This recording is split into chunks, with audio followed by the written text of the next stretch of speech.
Pero yung verbo, ipinanganak ng Diyos ayon sa Biblia. Nakita nyo? Kaya, talagang hihingaling ka dito. Hindi naman titinuyang mga yan. Nakatigasan eh. Nakatigasan na. Basta tao, mamamatay na tayong lahat. Tao pa rin yan. Dadating nga uli raw, tao pa rin eh.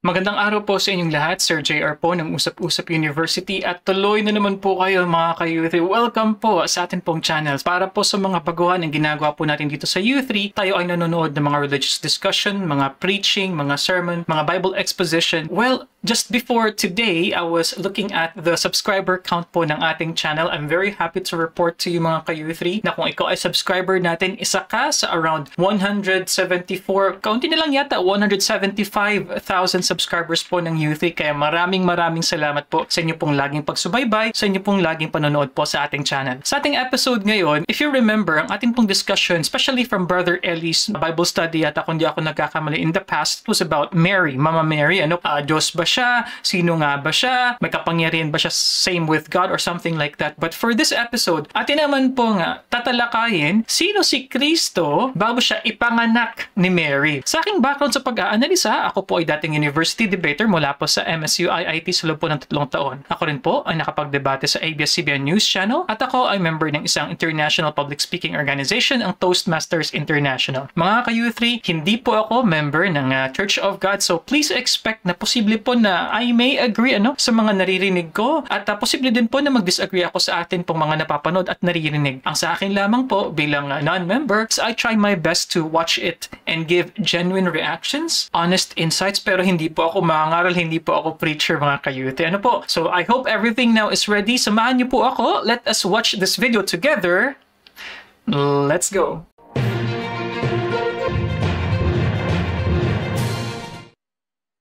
Ang pagkapagpakilala kay Kristo ay bugtong na anak ng Diyos. Ano ang kaugnayan nito sa ating kaligtasan?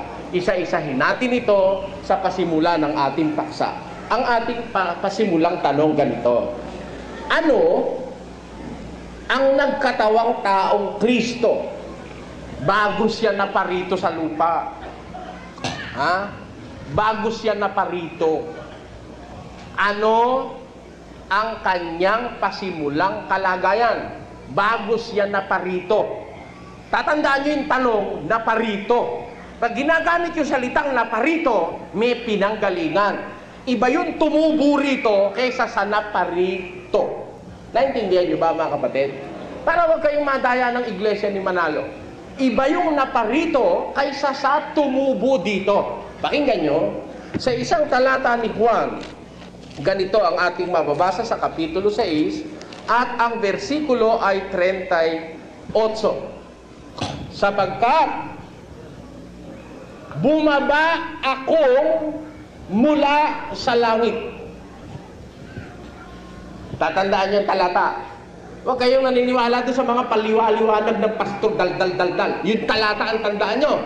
Ang sabi ni Kristo, sapagkat bumaba akong mula sa langit, hindi upang gawin ko ang aking sariling kalooban, kundi ang kalooban ng nagsugo sa akin.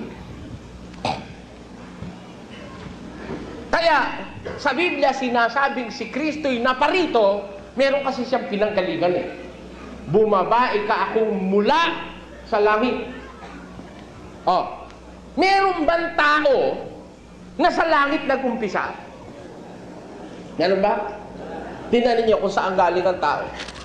Sa isang talata ng Henesis, at nilalang ng Panginoon Diyos ang tao sa alabok ng lupa at hiningahan ang kanyang mga butas ng ilong ng hininga ng buhay at ang tao ay naging kaluluwang buhay. Saan po galing ang tao? Sa alabok ng lupa. Si Kristo hindi sa lupa galing eh.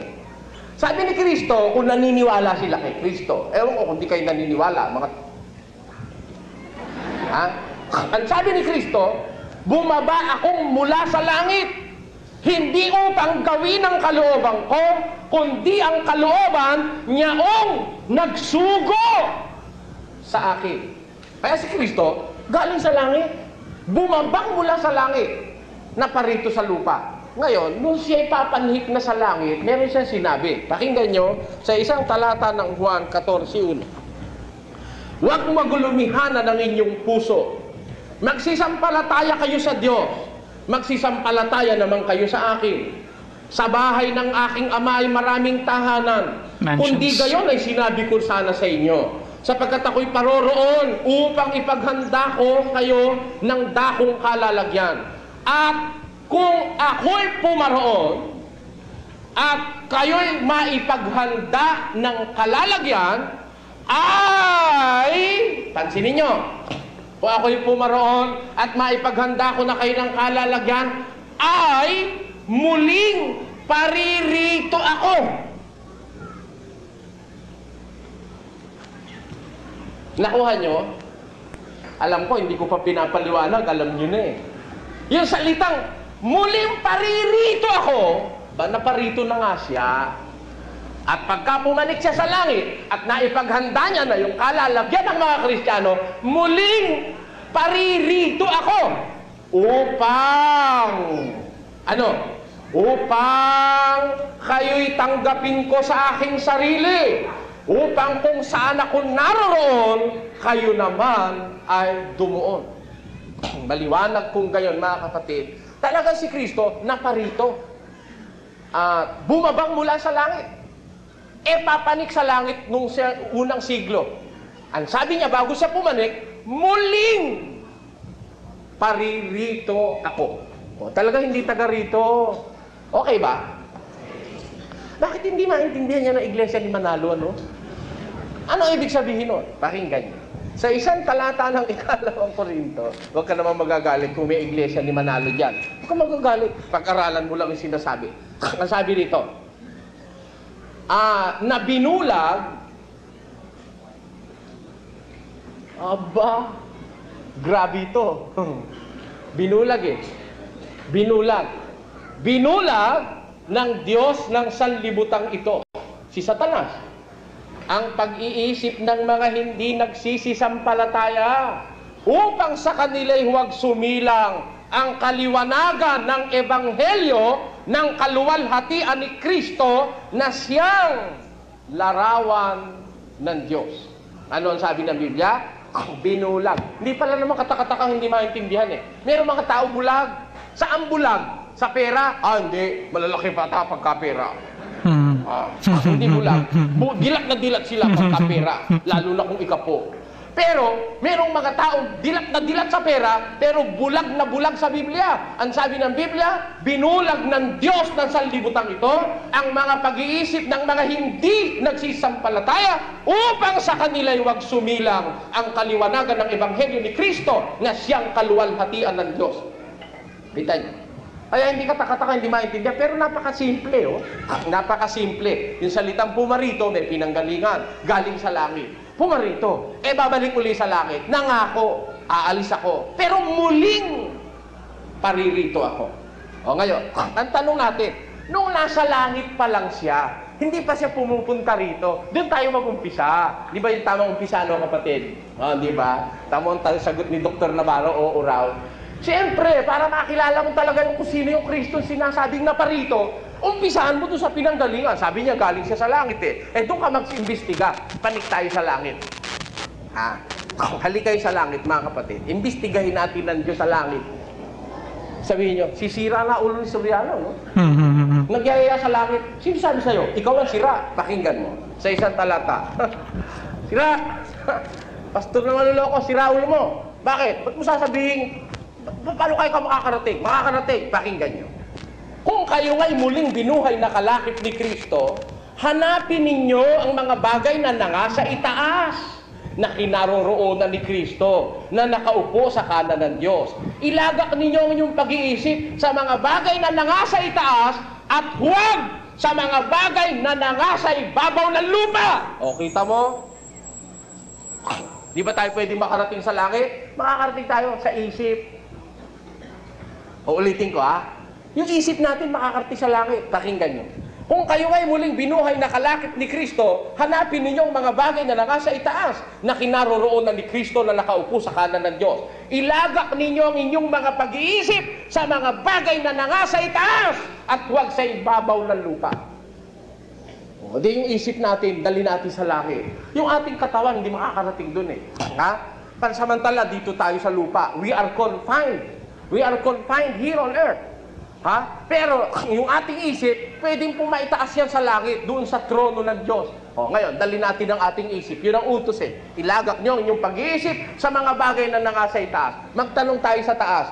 Panginoon Diyos, Panginoon Kristo, sabi mo naparito ka. Ama, sabi mo, sinugo mo yung anak mo. Ang tanong namin sa'yo, bago mo siya sinugo, anong itsura niya, ha? Asan siya? Ang laki-laki kasi ng langit eh. Ha? Biro mo ang langit, napakalaki. Saksakan ng pagkalaki-laki ng langit. Ito lang langit ng tao dito sa mundo. Yung nakapaikot sa mundo, langit din yun. Yun ang unang langit. Yun ang first layer. Tatlo kasi yung langit eh. Unang langit, ikalawang langit, ikatlong langit. Ito lang unang langit eh, pagkalawak-lawak na eh. Bakit? Itong unang langit na nakikita ng mata, may mga galaxy. Alam nyo ba yung galaxy? Yung galaxy, isang bahagi ng kalangitan na kinaroroonan ng bilyon-bilyong bituin. Ha? Kagaya ng Milky Way galaxy, kung saan nandoon itong ating mundo. Itong ating mundo, miyembro ng Milky Way galaxy. Ang Milky Way galaxy, humigit kumulang, mayroong 1 bilyong bituin. Ang 1 bituin, 1,000 beses na mas malaki sa mundo. Ba?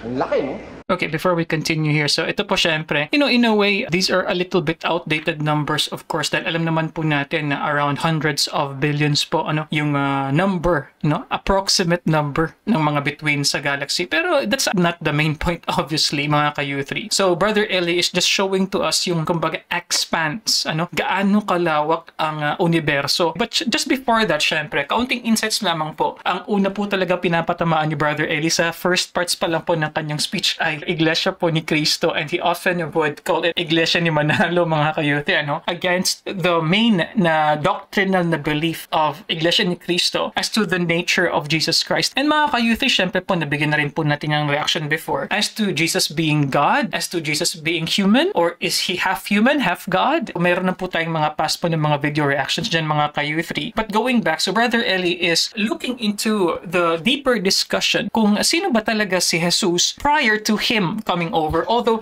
he made some distinctions, especially on the phrasing, mga ka-U3. Pumunta mula sa langit, pumunta siya ng earth, ng mundo. And then, sabi niya rin po, yung muling paririto, muling paririto ako. Yan yung phrasing po kanina. So, sinasabi ni Brother Eli na, kumbaga, why would you say na muling paririto if you are from that place? So, ibig sabihin, kumbaga, by inference is, we could tell na Jesus Christ is saying because he is in another place, Siya ay mula sa langit, hindi siya mula sa mundo. Hindi siya tao. And interestingly, buti na alala ko, yung konsepto ng, syempre, yung description ng human beings nagmula sa alabok ng lupa. Although, if you look at scientific evidence, mga ka-U3, the things that make us who we are, molecularly, kumbaga, it's the same elements that make up the stars in the heavens. Kaya nga po, si Moby, isa po nga sikat, I would say sikat noong 1990s, na music artist, meron siyang kanta na we are all made of stars, mga ka-U3.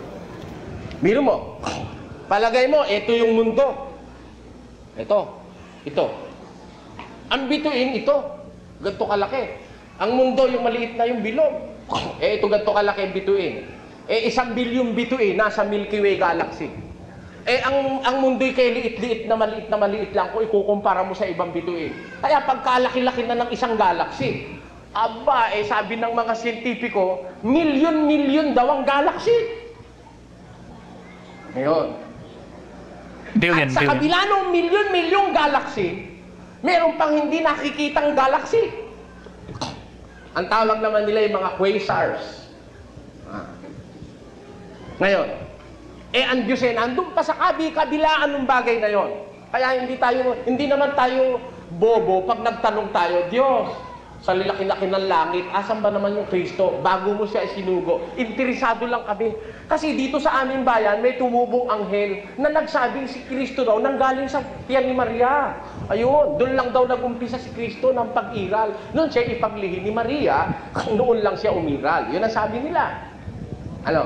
Ang tanong natin sa Diyos, Diyos, bago mo ba isinugo yung Kristo, asan ba siya? Nasa langit. Nasa langit nga. Saan sa langit? Pagkalawak-lawak ng langit o asan siya? Pakinggan niyo. Nang pasimula ang berbo. At ang berbo ay sumasa Diyos. At ang berbo ay Diyos. Ayun ang sabi ni Juan. Walang pilosopya, pinipilosopya nila ito Ayan berbo, salita yan. Yan salita, plano yan. Yang plano, wala pang katuparan yan. Tanga! Wala pa raw kalagayan. Hindi naman nakalagay dyan sinalita Iba yung sinalita kaysa sa salita. Halimbawa, sabi ni San Juan, nang pasimula, sinalita. Yung conforme ko, plano yon. Pero hindi nakalagay ng pasimula, sinalita. Ang nakalagay ng salita. Pasimula ay salita. Verbo. Salita. Iba yung salita, may kalagayan na yon. Kaysa sa sinalita na hindi pa nagkakaroon ng kalagayan. Ang sabi ni San Juan, in the beginning was the Word. And the Word was with God. And the Word was God. O, tinan mo, was God.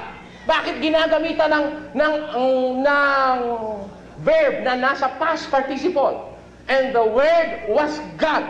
Bakit? Meron na siyang kalagayan ng umpisa. Ipinakikilala ngayon ni Juan kung ano siya. Dito na sa lupa ang usapan, wala na sa langit. Nung nasa langit, He was God.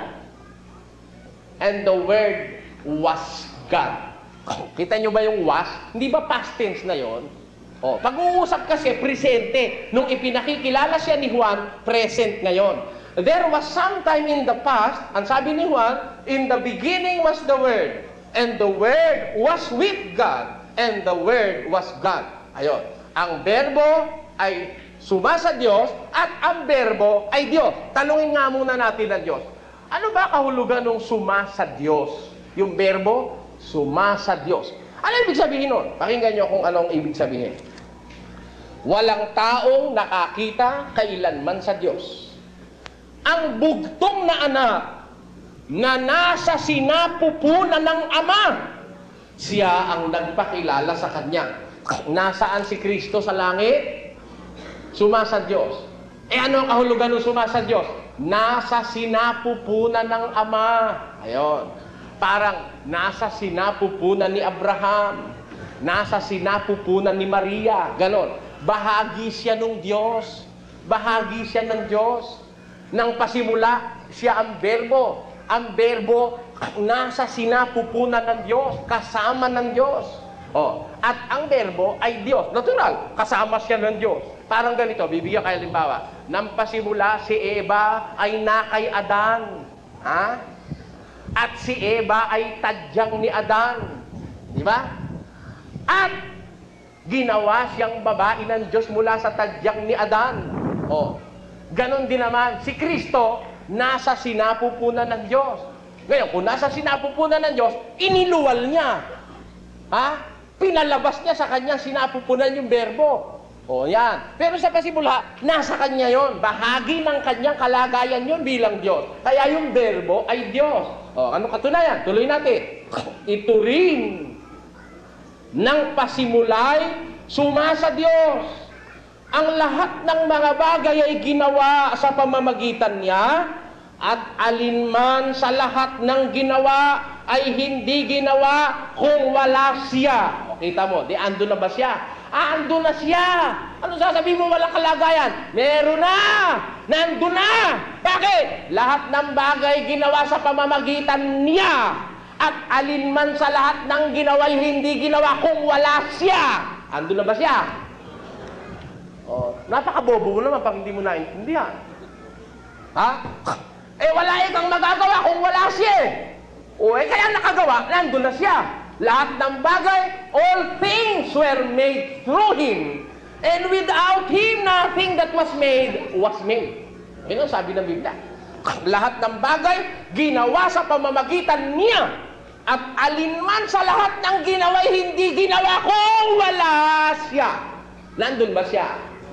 Nandun siya. Kaya nga nakagawa ng langit, nandun siya. Diba? Asan siya? Nasa sinapupunan siya ng Diyos. Yun ang sabi ng Biblia, who is in the bosom of the Father. Doon sa Bibliang Grego, ang nakalagay, monogenes theos. Ang bugtong na Diyos, who is in the bosom of the Father, the begotten God, who is in the bosom of the Father, ang sabi ni San Juan, ang bugtong na Diyos, nasa sinapupunan ng Ama. Siyang nagpakilala sa Kanya. Kaya sa umpisa, si Kristo, nandun sa kalagayang nasa sinapupunan siya ng Ama. Para maintindihan nyo, parang si Adan, nasa kanya si Eva. Ando na agad si Eva. Hindi nilikha si Eva sa ibang lugar o sa ibang pinagkunan. Nando na agad yung kay Adan. Kaya ang si Kristo, hindi nilikha si Kristo. Paniwala na saksi ni Jehovah, nilikha raw si Kristo. Paniwala na iglesia ni Kristo, nilikha raw si Kristo. Hindi nilikha, ando na nga siya. Oh. Meron ba akong patunay na ang Kristo hindi nilikha? Pakinggan niyo. Meron ba tayong patunay? Eto. Nang pasimula, nilalang ng Diyos ang langit at ang lupa. Ano unang nilalang ng Diyos? Ano unang nilalang Heavens ng and Diyos? the earth. Ano? Heavens and the earth. Ano? O, tama ang sagot, langit. Yun lang sabi ni Moises. Nilikha ng Diyos ang langit at ang lupa. Kaya mas matanda ang langit kaysa sa lupa. Tanungin mo, siyentipiko. Maraming mga bagay sa kalangitan, mas matanda kaysa sa lupa. Kasi sabi sa Biblia, nilikha ng Diyos, nang pasimula, nilikha ng Diyos ang langit at ang lupa. At ang lupa'y walang anyo at walang laman. O, yun. Sa pasimula, yung lupa, nung magawa, wala pang anyo, wala pang laman. Pero yung langit, may laman na. Di ba, no? May laman na langit. Oh, bakit yung sinabi may laman na langit? Oh. Ayun, nakasulat doon. Unawain mo lang. Nang pasimula nilikha ng Diyos ang langit at ang lupa. At ang lupa ay walang anyo at walang laman. Ano ibig sabihin? Yung langit may anyo na, may laman na. Dahil kung pareho silang walang anyo at walang laman, sana sabi, nang pasimula nilikha ng Diyos ang langit at ang lupa. At ang langit at ang lupa ay walang anyo at walang laman. Sana ganun, no? Pero hindi ganun eh. Nang pasimula, nilikha ng Diyos ang langit at ang lupa. At ang lupa ay walang anyo at walang laman. Meaning to say, nung panahong ang lupa ay wala pang anyo at wala pang laman, may anyo at may laman na ang langit. Okay ba? Hindi. Kaya niyong tindigan sa diskusyon. Dapat kaya niyong tindigan. Okay, before we continue, no, I like what Brother Eli said there. Kayo kaya niyo bang tindigan yan sa diskusyon? I like that. Kasi gano'n naman po siguro talaga dapat, I remember kasi mga ka-youth, we featured some na debaters. They are not representing their belief, but they are debating for themselves. But their belief system was from MCGI, for example. Meron po tayong mga ganun po na mga debates po na na-feature dito. And I honestly think that they are not doing something bad, mga ka-youth. Kasi, diba, they are just saying to us and explaining to us what they learned. Kaya mga ka-youth, I really have strong, kumbaga, convictions with religious argumentation and then religious discussion. Kasi if someone asks you, diba, why you believe what you believe, dapat may sagot ka. And I think, it goes, kumbaga, in consonance with what Brother Eli is saying here. Kapag may discussion, alam niyo na anong sasabihin, no? I like that. Anyway, going back, mga ka-youth, mga simple points lang po na gusto ko pong i-mention as I was listening to Brother Eli. He discusses about Jesus coming from the sinapupunan, the bosom of God. But my question there, mga ka-youth, dahil sinasabi po dito na bahagi siya ng Diyos dahil siya ay nagmula sa sinapupunan ng Diyos. Ang tanong ko po, pwede po bang ma-interpret din yan as kind of creation ng Diyos? Kasi with His power, nanggaling sa bosom niya, lumabas, nanggaling si Jesus. So, pwede bang i-consider na ganun, mga ka-youth, na Jesus was a creation? Kasi isang parte ng isang bigger vessel, kapag na-separate debate na, siya din ba yun? Di ba hindi po? It is a totally different thing or different entity. So yan po mga ka-youth ay mga mental calisthenics lamang po, ano? So gusto ko pong malaman ano po yung further discussion ni Brother Eli, of course, and I'm expecting that he will further discuss on the idea that these two are indeed separate and that Jesus was not created. Na talaga, nung sabihin, ang lupa'y walang anyo at walang laman, ang langit may anyo at may laman. O yun, yun ang nasa Biblia, may anyo at may laman. Kaya natin yun sa tulong ng Diyos. Sa lahat ng mga ngaral, patutunayan natin, unang ginawa langit. Kung unang ginawa langit, ang sabi ng Biblia, alinman sa lahat ng ginawa, hindi magagawa kung wala siya. Di nauna pa pala siya doon sa langit. Okay ba? Pakinggan niyo ang katunayan. Sa isang talata ng banal na kasulatan, ito, nauna pa nga siya sa langit eh. Ang katunayan, ito ang kanyang pagtatapat. Inari ako ng Panginoon sa pasimula ng kanyang lakad, bago pinasimula ng kanyang mga gawa ng una. Ako'y nalagay mula noong araw, mula nang walang pasimula, bago nilikha ang lupa. Ako'y nailabas ng wala pang mga kalaliman, nang wala pang mga bukal na sagana ng tubig, bago ang mga bundok ay nalagay, bago ang mga burol ay ako'y nailabas. Samantalang hindi pa niya nililikha ang lupa, ni ang parang man, ni ang pasimula man ng alamok ng sanlibutan, ng kanyang itatagang langit, nandoon ako. Okay ba? Di ba? Nang itatag niya ang langit, nandun ako. He is a witness in the establishment of the firmament or the heavens. Witness siya, saksi siya. Kaya ang sabi ng Apokaliptiko si Juan, ang mga bagay na ito'y sinasabi niya tapat at totoo, ng saksing tapat, ng pasimula ng paglalang ng Diyos. Kita mo, si Kristo ang saksing tapat, nakasaksi ng pasimula ng paglalang ng Diyos. Pagkatapos sasabihin mo, tao lang si Kristo, napakalaking pagkaligaw lang nangyari sa imo. Di ba? Malaki diferensya. Nag-umpisa sa langit, nasa pupunan ng Ama. Ang tawag ng Biblia, Berbo. Ang Berbo, sumasa Diyos, nasa sinapupunan ng Ama. Tapos, ang Berbo ay Diyos. Ngayon, sabi niya, bumaba siya rito. Ang tanong natin, nung bumaba siya, paano siya bumaba? Para kumpleto detalya, paano po siya bumaba? Nung bumaba siya rito, pakinggan niyo kung paano siya bumaba. Sa 10 ng Ebreo, versikulo 4 hanggang 7, ganito ang sinasabi ng kasulatan. Sapagkat di maaari na ang dugo ng mga baka at mga kambing ay makapag-alis ng mga kasalanan. Kaya't pagpasok niya sa sanglibutan ay sinasabi, hain at handog ay hindi mo ibig, ngunit isang katawan ang sa akin ay inihanda mo. Ayun. Hain at handog hindi mo ibig, ngunit isang katawan ang inihanda mo para sa akin. Ang wika ni Kristo sa hula, ipinaghanda pala siya ng Diyos ng isang katawan eh. Ano ngayon ang sabi? Nang magkagayo'y sinabi ko, narito, ako'y pumarito sa balumbo ng aklat na nasusulat tungkol sa akin upang gawin, O Diyos, ang iyong kalooban. Kaya pala, pag parito niya, ipinaghanda siya ng Diyos ng isang katawan. Anong klaseng katawan? Human body. Ilang tanong. Human. Ipinaghanda pala siya ng Diyos sa isang katawan. Baka naman katawan ng puno. O baka naman kaya katawan ng baka. Kagaya nung sinasamba ng mga Bumbay. Baka naman si Kristo inilagay sa isang katawan ng kalapate. Ang sabi sa hula, ipinaghanda mo ako ng isang katawan. Anong katawan? Pakinggan niyo kung anong klaseng katawan. Nang pasimula, siya ang Berbo. At ang Berbo ay sumasa Diyos at ang Berbo ay Diyos. At nagkatawang tao ang Berbo at tumahan sa gitna natin. At nakita namin ang kanyang kaluwalhatiang gaya ng sabugtong ng Ama na puspos ng biyaya at katotohanan. Ano po ang sabi sa Biblia? Kaliwanag eh. Nagkatawang tao. ano ho? Ayun. Tao ba? Oo, nagkatawang tao ba? Hindi. Nagkatawang tao eh. Tao ba? Hindi. Bakit? Nagkatawang tao eh. Alin ang tao? Yung katawan.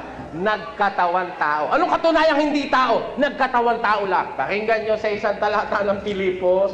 Ganito ating mababasa. Magkaroon kayo sa inyo ng pag-iisip na ito'y na kay Kristo Jesus din naman. Na siya, bagamat nasaan yung Diyos, nasaan yung Diyos ha? Ay hindi niya inaring isang bagay na nararapat panangnan ang pagkapantay niya sa Diyos. Kundi bagkos, hinubad niya ito. Nag-anyong alipin na nakitulad sa mga tao. Kaya nag-anyong tao, nagkatawang Nakitulad. tao. Si Kristo, nagkatawang tao. Kaya ayun na ngayon. May katawan na. Anong klaseng katawan? Katawan tao. Anong klaseng katawan tao? Pakinggan nyo kung anong klaseng katawan tao. Para kumpleto. Nang matapos na ang araw ng kanyang paglilinis. Eto sabi. At nangyari nang maganap na ang araw ng kanyang paglilingkod. Tayo muna. 2 yun. At nangyari nang makaraan ang 8 araw upang tuliin siya, tinawag na Jesus ang kanyang pangalan. Nagkatawang tao siya. Anong klaseng tao? Ha? Lalaki. Di ba? Tinuli eh. Di ba? Kailan tinuli? Nang 8 araw. Ayon sa kautusan ni Moises. Bakit? Tuloy natin ang basa.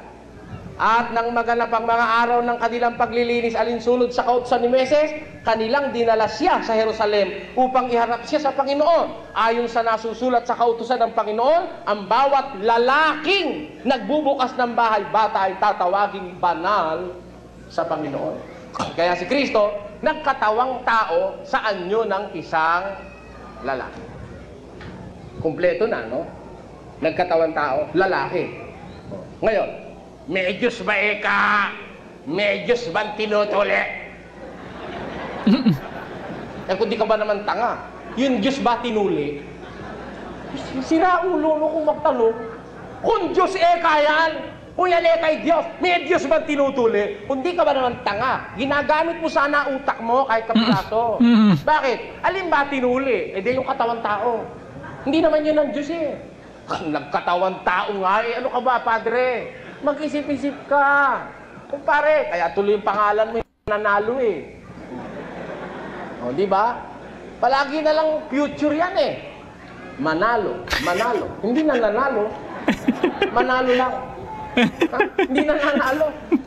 Okay, before we continue mga ka-youth, so heto po, binibigyan ng distinction ni Brother Eli. I think it is quite important as a rebuttal, as a way of refuting sa doctrine po ng Iglesia ni Cristo. Brother Eli here is saying na hindi yung Diyos mismo yung tinutuli, o yung tinuli, kundi yung vessel lamang, kung ano yung lalagyan, kung ano yung sisidlan, yun lamang yung tao. Kaya nga nagkatawang tao. And I like how he actually gave the distinction here. Yung nagkatawang tao is not equal to naging tao. So yun po yung pagkakaintindi ko sa perspective po ni Brother Eli dito. So I think I've also raised this question before mga ka-youthi as to the humanness of Jesus Christ. Ano yung extent na pagiging human niya? No? Gusto kong malaman, like in our situation, humans as we are. Ayan, nagkakamali tayo, nakaka-feel tayo ng iba't ibang mga urges, sexual desire, nagkakaroon tayo ng iba't ibang mga human tendencies and quote-unquote human frailty. Meron din bang nafe-feel si Jesus na ganito? Parang ang nangyari po is siya, demigod, no? Half human, half God po mga ka-youth. Did Jesus also feel anger? Did Jesus also feel lust, mga ka-youth? So kung alam niyo po ang sagot, please comment below. Diyan po sa comment section po natin. Para bang ganito? Kakain. Hindi nabubusog. Kakain. Pangalan ay kakain eh. Kakain. Umaga kakain. Gabi kakain pa rin. Sana umaga kakain, mamayang tanghali, nakakain na. Ayun. Hindi. Umpisa, manalo. Mamayang gabi, manalo. Bukas, manalo. Sa makalawa, manalo. Sa taon, manalo pa rin. Ngayon, matatapos na mundo, manalo. Hindi pa nga nananalo. Hindi nanalo. Kaya mali aral eh. Bakit mali? Paano? Isipin mo nga. Ha? Sinabi na nga ng Biblia eh. May Diyos ba kang tinutuli? Merong tinuli, hindi ang Diyos. Yung verbong Diyos, nagkatawan tao. Alin ang tinuli? Yung katawan. Simple naman, kapatid. Ba't di mo maintindihan? Meron kang Diyos na nauuhaw. Alin ba nauuhaw? Di yung katawan. Nakitulad nga sa tao eh. O, babasahin ko nga uli. Ang tao'y nauuhaw. Natural mauhaw Nakitulad. siya. O, di ba? Babasahin natin. At palibhasa'y nasumpungan sa anyong tao, siya'y nagpakababa sa kanyang sarili na nagmasulo rin hanggang sa kamatayan. Oo, sa kamatayan sa krus. Kaya nasumpungan saan yung tao eh. Nakitulad sa tao eh. Natural, ang tao'y nauuhaw siya. Ang tao'y pinanganak siya. Ang tao'y napagod siya. Ang tao'y namatay siya. Alin ang namatay? Yung katawan tao, hindi yung verbo. Kita mo na. Ngayon, nasa sinapupunan ng Ama, no? Bago siya nagkatawan tao, bago siya naparito sa lupa, nasa sinapupunan siya ng Ama. Ang ating tanong ano ginawa ng Ama sa kanya? Ito hindi pinaglilingkod ng iba eh. Mga kapatid, nakikinig ba kayo? Kung nakikinig kayo, pansinin nyo ito, hindi nyo ito mapupulot sa ibang pastor. Dito, hindi nyo pupulutin, ito tropa nyo. Ha? Iba kasi namumulot kaysa kayong Pampangan. Makipamulot ko nga na eh. Ketang papalot lang kayong Marangle, makipamulot ko. Nga na. Yung makipamulot, nung nanulalaret, tagang-tagang na rin mga papalot, iyangke ko. Kako, ka makipamulot. Manuropa ka. Makirindang ka kayo, manuropa ka. Magkulang yung ballpen mo, kala mo. Tinanin nyo. Si Kristo nasa sinapupunan ng Ama. Nasa sinapupunan ng Ama. Akala nung iba, si Kristo, kaya anak ng Diyos dahil pinanganak sa lupa ni Maria. No. Si Kristo'y tinatawag sa Bibliang anak ng tao dahil ipinanganak siya ng tao. Bakit naman siya tinatawag na anak ng Diyos? Basa. Pakinggan nyo sa Hebreo 5:4 hanggang 5. Ganito ating mababasa, mga kababayan. Ito ang sabi ng Diyos. Sapagkat sino man ay hindi tumatanggap sa kanyang sarili ng karangalang ito, liban na kung tawagin siya ng Diyos na gaya ni Aaron. Gayon din naman si Kristo ay hindi nagmapuri sa kanyang sarili upang maging dakilang saserdote, kundi yaong sa kanya'y nagsabi, ikaw ay aking anak. Ikaw ay aking naging anak ngayon. Meron pala nagsabi sa kanya, hindi niya sinabing basta, ako anak ng Diyos. Hindi niya basta pinangahasan yun, ako anak ng Diyos. Para si Aaron, hindi si Aaron nagsabi, ako sugo ng Diyos. Hindi sinabi ni Aaron yun. Ang nagsabi nun na sugo siya ng Diyos, ang Diyos mismo. Hindi matatanggap ng sino man ang karangalang ito sa kanyang sarili, malibang tawagin siya ng Diyos gaya ni Aaron. Kaya si Aaron, hindi siya nagboluntaryo, ako man of God. Si Aaron, di ganon. Hindi siya presentado, alsado na, ako sugo. Hindi. Hindi siya nagsabi siya sugo, kundi yaong sa kanya'y nagsabi. Yung Ama. Gayon din naman si Kristo. Hindi siya nagmapuri sa kanyang sarili para siya'y maging dakilang saserdote, kundi yaong sa kanya'y nagsabi, ikaw ay aking anak. Ikaw ay aking naging anak ngayon. Kailan yun ngayon? Basa. Pakinggan nyo, sa isang talata ng Hebreo pa rin. 1:5. Sapagkat kanino sa mga anghel sinabi niya kailanman, ikaw ay aking anak. Ikaw ay aking ipinanganak ngayon. Aba, ipinanganak pala ng Diyos Biro mo ang Diyos ang nanganak. Okay, pagka-iglesia ni Cristo ang kausap mo, abo, Soriano. May lalaki bang nanganak? Nanganak ba ang Diyos? Lalaki yun. Ba't naniwala ka pag may Diyos? Kaya nga Diyos Di ba? Kaya nga Diyos, kung gusto niyang manganak siya. O, kita mo, yung mais nanganganak Mais lang yun. Nakakita na ba kayong mais? Pag nakalagay dun sa tangkay. May makikita kami maliit na gano'n. Sabi ko sa nanay ko, inay, ano ito? Anak ng mais. O, kita mo, di yung mais nanganganak. Wala namang asawa. Pero nanganak yung mais. O, di ba? Yung Spirogyra, nanganak din. Wala namang asawa. Yung amoeba, one-celled animal, nanganganak din. Wala namang asawa. Eh, yung Diyos, hindi babae, nanganak. Eh, bakit? Ano pakialam mo kung gusto niyang manganak? Yan, ang hirap sa inyo. Sinabi na ng Diyos, ikaw ay aking naging anak, ipinanganak. Ikaw ay aking ipinanganak ngayon. O, ipinanganak niya eh. O. Hindi anak ng Diyos, siya mismo nanganak. Bakit? Dati kasi, nasa sinapupunan niya. Eh, pinalabas niya. Kasi ang kahulugan ng ipinanganak, pinalabas from within. O, nakita mo na, sa Biblia, ang kahulugan ng ipinanganak, inilabas mula sa loob. Yun ang kahulugan ng pinanganak. From within, lumabas, ipinanganak. O, anong katunayan? Pakinggan nyo. Sinasabi ko sa iyo, katotohanan, malibang ang tao'y ipanganak ng tubig at ng espiritu. Kita mo, kung yung tubig ay pwedeng manganak eh. Oh, malibang ang tao ipanganak ng tubig at ng espiritu, hindi niya makakakita ng kaharian ng Diyos. Eh, ano ba yung panganganak ng tubig? Yun ang bautismo. Kaya pag ikaw ay napailalim sa tubig at lumabas ka, ipinanganak ka ng tubig. O di ang kahulugan ng panganganak sa Biblia. Ang kahulugan ng panganganak sa Biblia, to bring out from within. Ayun. Ilabas mula sa loob. Eh, si Kristo, nasa sinapupunan ng Diyos. O eh, gusto ng Diyos ay palabasin siya. Ipinanganak kita ngayon. O ano tawag? Anak ng Diyos. Eh ano yung anak ng Diyos? Natural Diyos.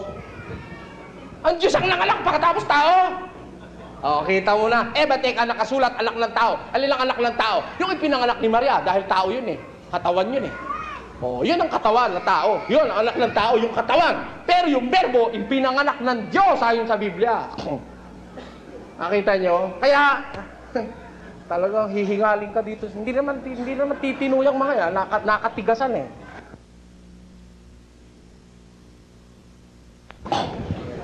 Nakatigasan na. Basta tao. Mamamatay na tayong lahat. Tao pa rin yan.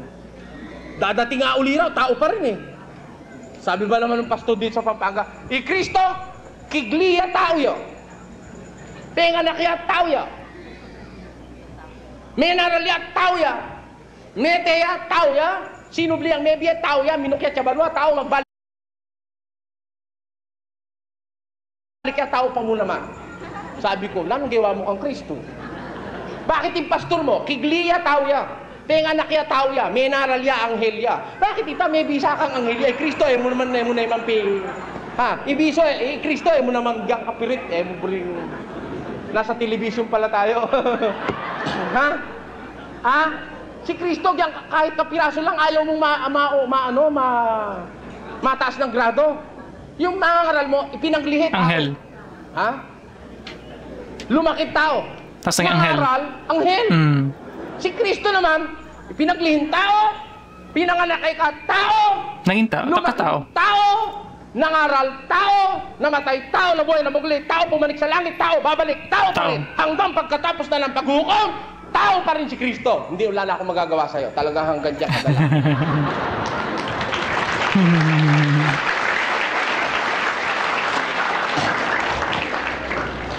Sa Biblia, hindi ganyan. Bago nagkatawan tao, siya ay berbo na Diyos na nasa sinapupunan ng Ama, ipinanganak ng Ama. O ngayon, kung ano kahulugan mo ipinanganak ng Ama, mula sa sinapupunan niya, inilabas niya, binigyan niya ng sariling kalagayan. Nakita nyo? Kaya siya, ipinanganak ng Diyos, anak siya ng Diyos. O ngayon, di anak na ng Diyos. Magtanong nga tayo nung hindi pinag-uusapan ng iba. Yung wala sa hinagap ng maraming pastor. Ako kasi ganun ko magtanong. Kasi alam ko ang Diyos eh. Ang Diyos, alam nyo, may plano siya, plano. Ang Diyos may plan A, may plan B, may plan C. Ganyan ang Diyos. Maaari tanong niyo sa akin, paano mo naman nalaan niya kapag Soriano? Eh ganito eh. Sabi kay Adan, Adan, sa lahat ng mga punong kahoy sa halamanan, makakakain kang may kalayaan. Ngunit, tuwa-tuwa ni Adan, ano? May makopa ron. Hindi masyado matamis. Kumuha ng tiyesa. Ay, nakakahilo. Kumuha ng anunas. Tamis. Yun ang atis na matamis. Yung anunas. Saka yung atis. Yung atis pa lang matamis.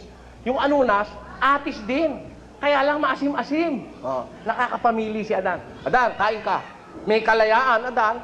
Ibig sabihin nun, kahit isang balde kainin mo, Adan, hindi makakasama sa iyo yan. Sige, kumain ka, may kalayaan. Pero, Adan, doon sa pagkakilala ng bunga, ng pagkakilala ng mabuti't masama, huwag kang kakain nun. Sapagkat sa araw na kumain ka niyaon, walang pagsalang ikay mamamatay. Ano ang plan A? Ang plan A, walang kamatayan si Adan.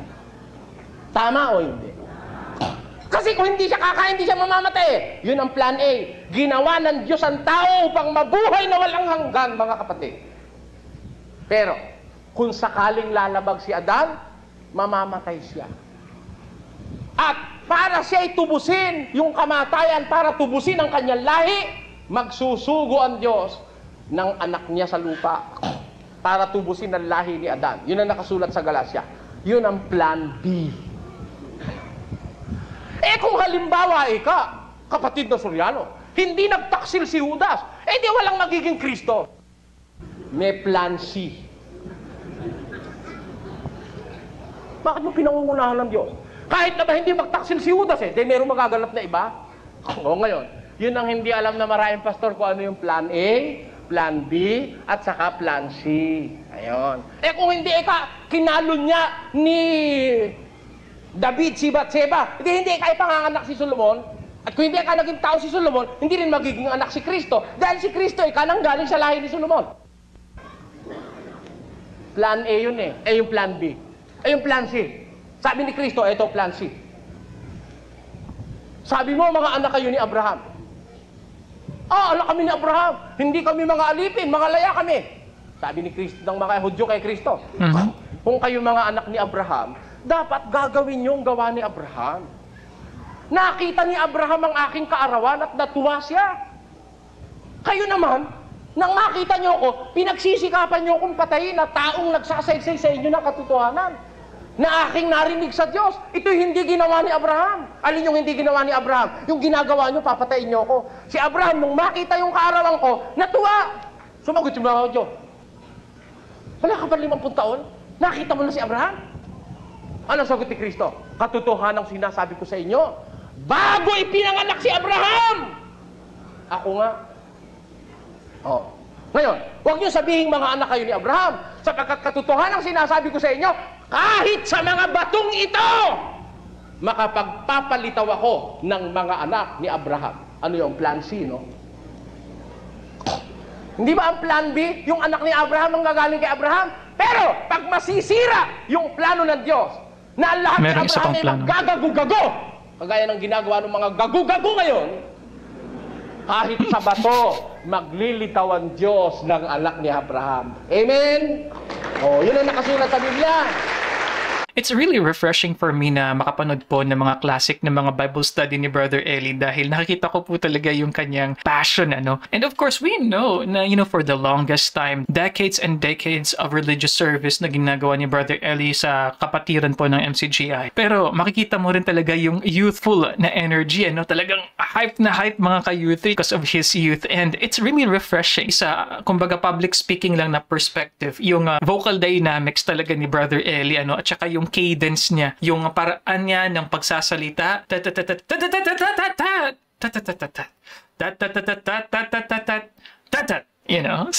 I like that. I always enjoy it kasi napaka-dynamic, hindi po boring. Kaya po masasabi talaga po natin na si Brother Eli is talagang experiensyado sa public speaking. But going back mga ka-youth, as to some points lang po na gusto kong i-mention. So ang discussion na po dito so far ni Brother Eli is yung mga experiences na at mga events na sa life ni Jesus Christ explaining about His existence. Na He is already there. He said to the Jews that He was already there even before Abraham, mga ka-youth.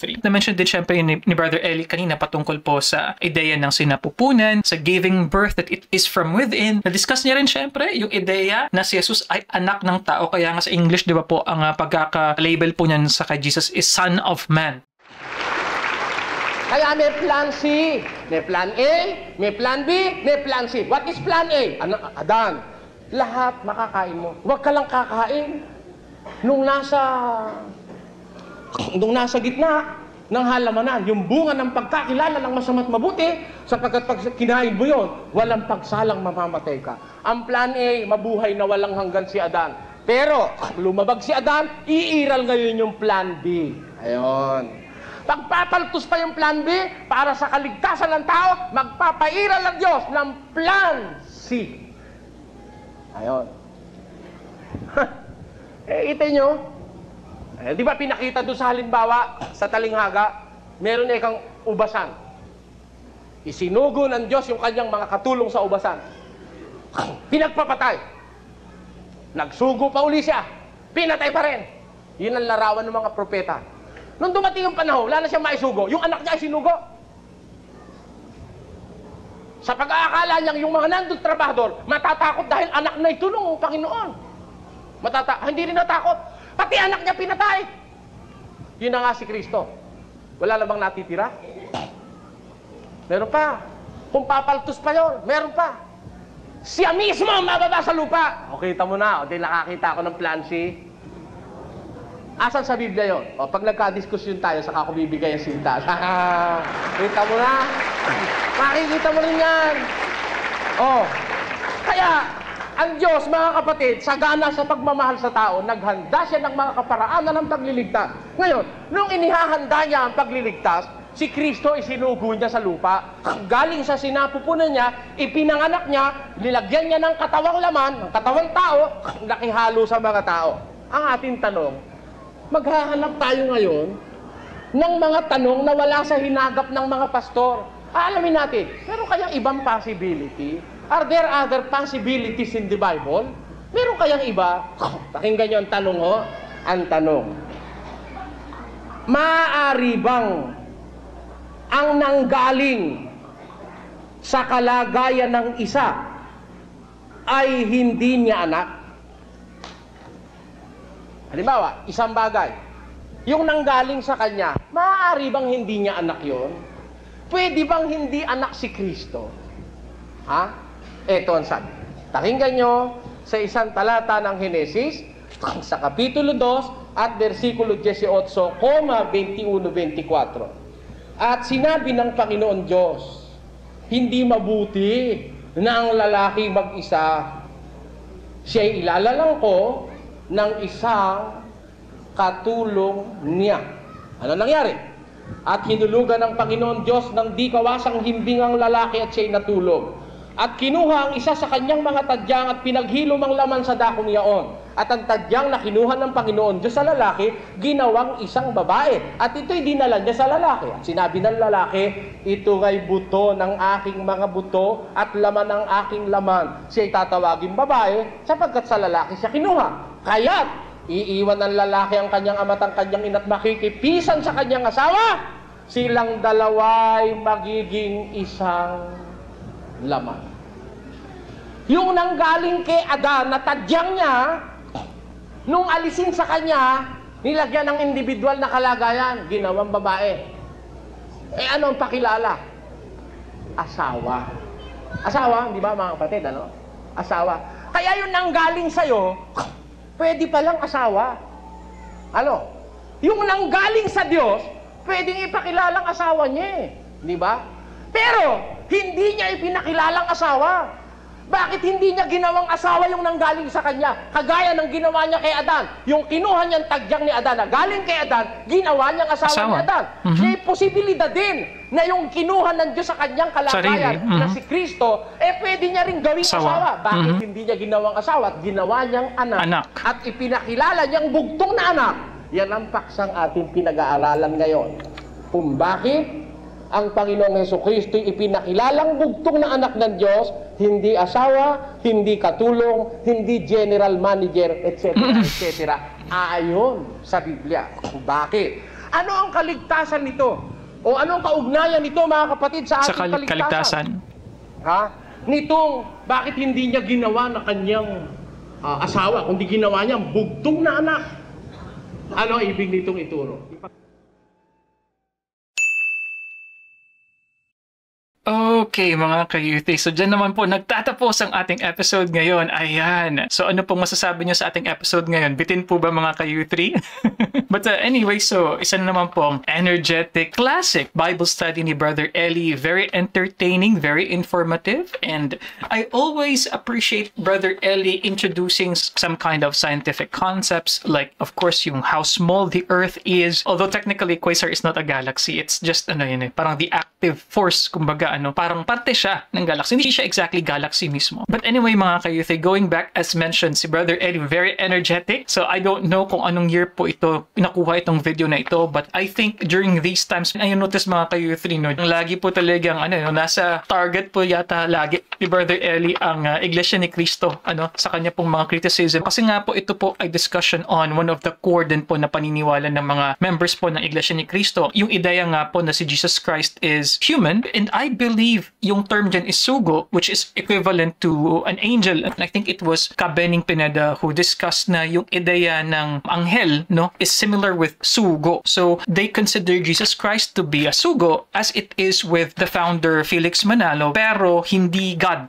hindi Diyos si Jesus Christ. So because of that particular topic, and including also yung Jehovah's Witnesses din po pala na perspective na Jesus Christ was created by God. So yun po, nadaanan din po yun sa kumbaga argumentation na ginawa ni Brother Eli, and a kind of rebuttal nga po in these kinds of religious teachings, mga ka-youthie. Also, gusto ko lang din in-emphasize, syempre po, hindi ko na po masasabi lahat ng akin pong mga insights, pero nakuha po yung attention ko yung sinabi ni Brother Eli na ang word na salita, verbo, is not equal to sinalita. Brother Eli's idea is that yung salita is not the same with sinalita. At dahil hindi yan sinalita, hindi equal sa plano pa na wala pang katuparan, hindi pwedeng ganun yung pagkaka-interpret niyan according to Brother Eli. Salita is verbo, it is already as it is.